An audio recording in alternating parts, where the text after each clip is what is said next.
Hello students, I am Ajay Karmarkar. Before starting video, I would like to tell you something. Please sit with copy pen. If you find somewhere important, pause the video, note it and proceed on. If you find somewhere difficulty, then please write in comment box. I will definitely solve your problem. And along with, please like, share and subscribe my channel that can reach more and more students. Thank you once again. Dear student, आज हम करेंगे converse of BPT theorem. देखा जाए तो exam के view में theorems का explanation तो नहीं आता है, पर उस पर बेस्ड क्वेश्चन जरूर आते हैं और इसमें कन्वर्स ऑफ बीपीटी उतनी ही इंपॉर्टेंट है जितनी की बीपीटी। तो कन्वर्स ऑफ बीपीटी थ्योरम क्या है? तो सबसे पहले हम वापस से फिर से हम बीपीटी को समझते हैं कि बीपीटी में क्या स्टेटमेंट बोला था।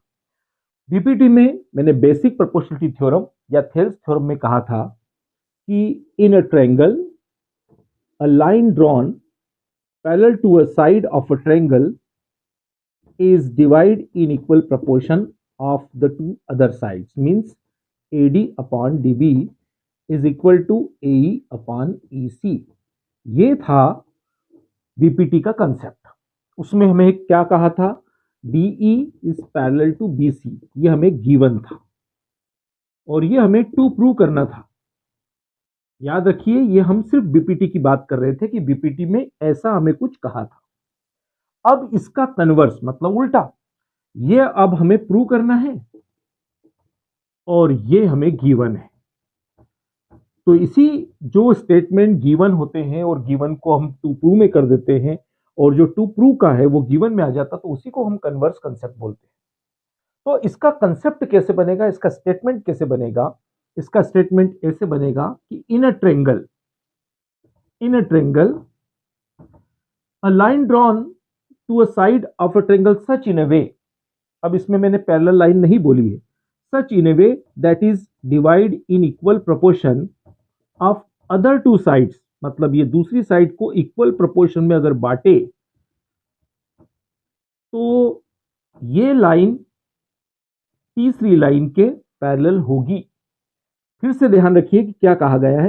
इन a triangle a line drawn to a side of a triangle such in a way that is divide in equal proportion of other two sides, then this line is parallel to third side।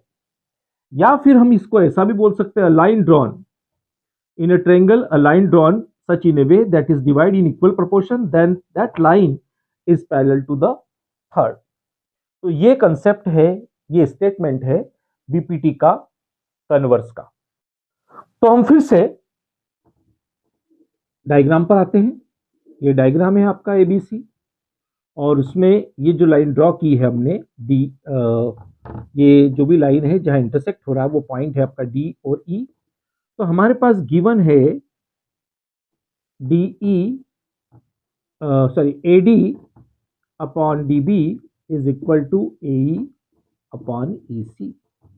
ये हमें given में, हमें क्या prove करना है? To prove, हमें prove करना है कि D is parallel to BC.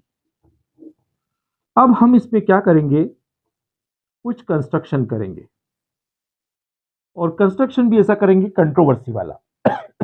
मतलब हमें पता है कि ये लाइन पैरेलल है, अगर हमने बीपीटी पढ़ा है तो, और हम ये मान के चलते हैं कि D is not parallel and another line, हम यहां कोई दूसरी लाइन ले लेते हैं, मान ले लेते हैं D F, another line D F is parallel to BC. जबकि अपने को दिख रहा है कि ये लाइन इस लाइन के पैरेलल नहीं है, पर हमने मान के चले कि थोड़ी देर के लिए मान के चले कि ये लाइन इस लाइन के पैरेलल है।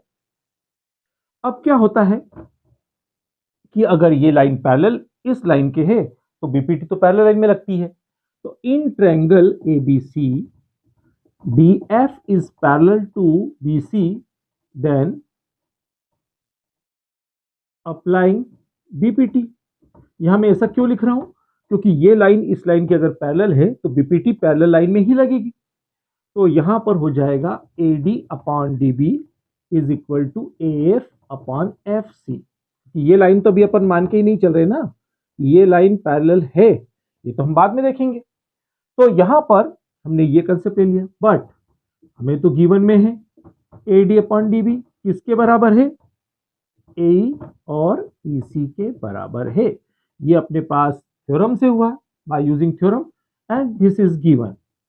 तो एडी अपॉन डीबी इसके भी बराबर हो गया, एडी अपॉन डीबी इसके भी बराबर हो गया। तो इसका मतलब ये हुआ कि फर्स्ट इक्वेशन के दोनों राइट हैंड साइड के पार्ट आपस में इक्वल हो जाएंगे, क्योंकि लेफ्ट तो इक्वल है, एडी अपॉन डीबी दोनों तरफ है। तो इसका मतलब so F upon F C is equal to A upon E सी।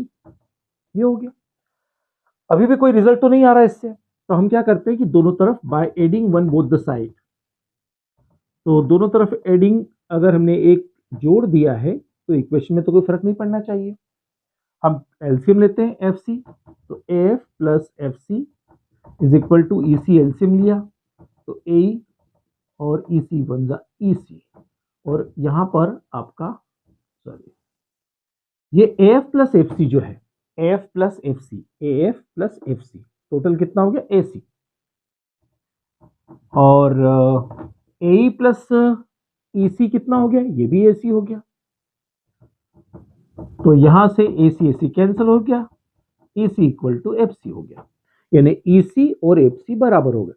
पर डायग्राम में कहीं दिख रहा है क्या, ये ई सी तो छोटा सा है, एफ सी बड़ा है, और ये कब पॉसिबल होगा, तो अपन को लिखना पड़ेगा यहां पर कि this is not possible, this is not possible and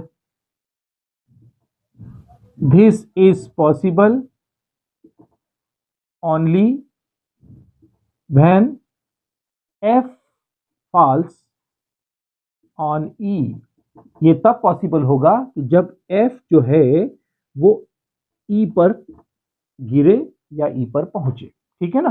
so इसका मतलब only D E line is parallel. तो कंसेप्ट समझ में आ गया होगा कि हमने क्या कंसेप्ट लेके चले हैं और इसका स्टेटमेंट क्या है। तो यहां पर सबसे पहले इसका मतलब ये है कि ये लाइन यहां ना होकर के ये वापस यहीं आ जाएगी। तो ये कंसेप्ट जो है बीपीटी का कन्वर्स, ये बहुत क्वेश्चनों में अप्लाई होता है। कन्वर्स ऑफ बीपीटी की जब भी आपको कोई भी ट्रायंगल दे दे और अगर इनके रेशो आपस में इक्वल हो जाए तो ये लाइन ऑब्वियसली ये पैरेलल होगी। इस प्रकार से ये कंसेप्ट लगेगा। ये बहुत इंपॉर्टेंट थ्योरम है और इसका एप्लीकेशन बहुत काम आता है। Thank you for staying till the end of this video. Definitely, when you will become success, whole contribution goes to your hard work. But if my videos, my lectures, my questions will help in your success, I will consider myself lucky. Please like, share and subscribe my channel that can reach more and more students. Thank you once again. Take care. Bye bye.